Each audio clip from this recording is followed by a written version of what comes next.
Big boss house లో ticket to finale race house లో ఎప్పటి నుండో నిఖిల్ ని కార్నర్ చేస్తూ తనని టీఆర్పీ కోసం వాడుకుంటూ బిగ్ బాస్ ఎన్నెన్నో చేయడం మనందరం చూసాం. అటువంటి బిగ్ బాస్ ఇప్పుడు మరోసారి నిఖిల్ కి పెద్ద దెబ్బ కొడుతూనే కనిపించేశాడు. టికెట్ టు ఫినాలి రేస్ ఎవరికి అవసరం ఉండదు, అందరూ కూడా టికెట్ టు ఫినాలి రేస్ తో టాప్ 5 లోకి వెళ్ళాలనుకుంటారు. అదే ఊహించిన నిఖిల్ కి భారీ దెబ్బనే కాదు, భారీ మోసాన్ని కూడా చేస్తూ వచ్చేసారనే చెప్పాలి. నిఖిల్ ని ఫిజికల్ టాస్క్ లో ఓడించేదామో హౌస్ లో ఏ ఒక్కరికి పెద్దగా లేదని చెప్పుకోవచ్చు. అటువంటి నిఖిల్ టికెట్ టు ఫినాలి రేస్లో సెలెక్ట్ అవడమే కాదు, ఫినాలి రౌండ్లో తన సత్తాని చాటుకుందామని ఊహిస్తే బిగ్ బాస్ మాత్రం అదంతా తారుమారు చేసేశారు. ఇక హౌస్ మేట్స్ చేతుల్లో టికెట్ టు ఫినాలిని పెట్టడం జరిగింది. ఈ విషయంతో ఒక్కసారిగా హౌస్ అంతా షాక్ అయింది. అయితే ఇందులో విష్ణుప్రియతో పాటు నిఖిల్, అవినాష్, రోహిణి పార్టిసిపేట్ చేస్తూ వచ్చేశారు.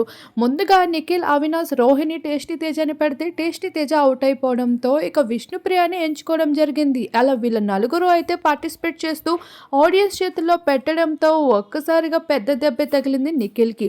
ఫిజికల్ టాస్కుల్లో నాకు సాటి లేరు అన్న నిఖిల్ ఇప్పుడు కామెడీ యాంగిల్ని చూపిస్తూ ఎంటర్టైన్మెంట్ టాస్కులు పెట్టి ఈ విధంగా ఆఖరికి కంటెస్టెంట్స్ చేతిలో నిర్ణయం పెట్టడంతో కంటెస్టెంట్స్ అంతా వెళ్ళి అవినాష్ చేతిలో పెట్టేశారు టికెట్ టు ఫినాలిని. తను కామెడీ యాంగిల్లో ఎంతైనా ఎంటర్టైన్మెంట్ చేసి ఉండొచ్చు, టికెట్ టు ఫినాలి అవినాష్కి దక్కే అవకాశం అయితే ఉండుండొచ్చు.